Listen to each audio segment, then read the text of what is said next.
สบายดีน้องๆนักเรียนทุกคนแล้วมื้อนี้เราก็มาเรียนวิชาภาษาลาวนำกันอีกแล้วเนาะหลังจากที่อาจารย์ห่างหายหน้าตาไปหลายมื้อหลายอาทิตย์หลายเนาะต้องขอโทษหลายๆและมื้อนี้เราก็กลับมาเรียนในหัวบทการผสมพยัญชนะกับสระเอื่อนและก่อนที่จะเข้าสู่บทเรียนใหม่ก็อย่าลืมกดไลค์กดแชร์หรือว่ากดติดตามคอมเมนต์ให้กำลังใจอาจารย์เด้อและอันนี้เป็นการทดลองระบบเสียงอีกครั้งหนึ่งเนาะบ่รู้ว่าคลิปวิดีโอนี้เสียงระบบมันจะออกมาเป็นจั่งใด แต่ถ้าผู้ใดรู้สึกว่าเสียงมันดีแล้วโอเคแล้วก็คอมเมนต์บอกอาจารย์ได้เด้อหรือว่าไผรู้สึกว่าระบบเสียงมันบ่ค่อยดีก็คอมเมนต์บอกอาจารย์ได้คือกันในวิดีโอหน้าคลิปหน้าเนาะอาจารย์จะพยายามปรับให้มันดีขึ้นไปอีกเนาะแล้วเพื่อบ่เป็นการเสียเวลาเรามาเข้าสู่บทเรียนใหม่กันเลยกอเอือนเกือนกอเอือนเกือนขอเอือนเขื่อนขอเอือนเขื่อนคอ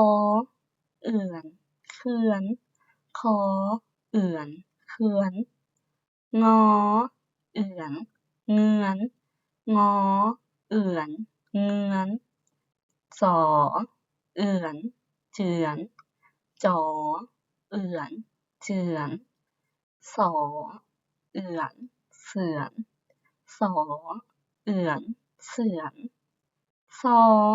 เอือนเสือนซอเอือนเสือนยอเอือนเยือนยอเอือนเยือนดอเอือนเดือนดอเอือนเดือนตอเอือนเดือนตอเอือนเตือนถอเอือนเถื่อนถอเอือนเถื่อนทอเอือนเถื่อนทอเอือนเถื่อนนอเอือนเนือนนอเอือนเนือนบ่อเอือนเบื่อนบ่อเอือนเบื่อนปอเอือนเปื่อนปอเอือนเปื่อนผอเอือนเผื่อนผอเอือนเผื่อนฝอเอือนเฝือนฝอเอือนเฝือนพอเอือนเพื่อนพอเอือนเพื่อนฟอเอือนเฟือนฟอเอือนเฟือนมอเอือนเหมือนมอเอือนเหมือนหยอเอือนเหยือนหยอเอือนเหยือนรอเอือนเรือนรอเอือนเรือนรอเอือน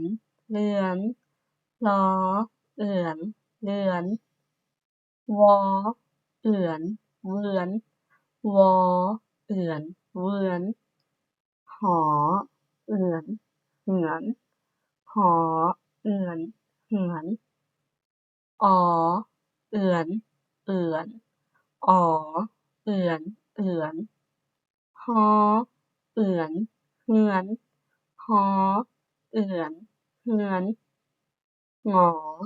เอือนเหงือนหงอเอือนเหงือนหยอเอือนเหยือนหยอ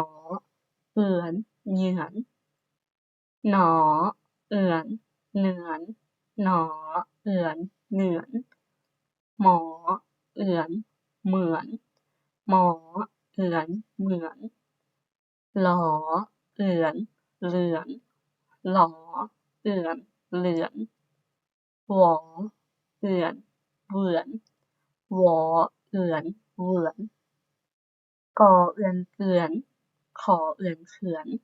คอเอื่อนเคือนงอเอื่อนเงือนจอเอื่อนเจือนสอเอื่อนเฝือนซอเอื่อนเสือนยอเอื่อนเยือนดอเอื่อนเดือนตอเอื่อนเตือนทอเอื่อนเถื่อนทอเอื่อนเทือนนอเอื่อนเนือนบอเอื่อนเบือนปอเอื่อนเปื่อนพอเอื่อนเผื่อนฟอเอื่อนเฝือนพอเอื่อนเพื่อนฟอเอื่อนเฟือน มอเอื่นเมือนยอเอื่นเหยือนล้อเอื่นเรือนล้อเอื่นเรือนวอเอื่นเวือนหอเอื่นเหือนอเอื่นเอื่อนฮอเอื่นเฮือนงอเอื่นเหงือนหย่อเอื่นเหยือนหนอเอื่นเหนือนหมอเอื่นเหมือนลอเอื่นเหลือนวอเอื่นเหวือน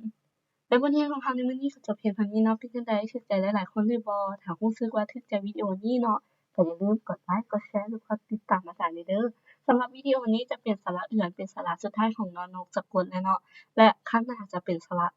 โตสะกดต้นไม้เนาะหวังว่าน้องๆนักเรียนแต่ละคนจะกดติดตามเพื่อรอท่าเรียนนำกันและมื้อนี้ขอขอบใจ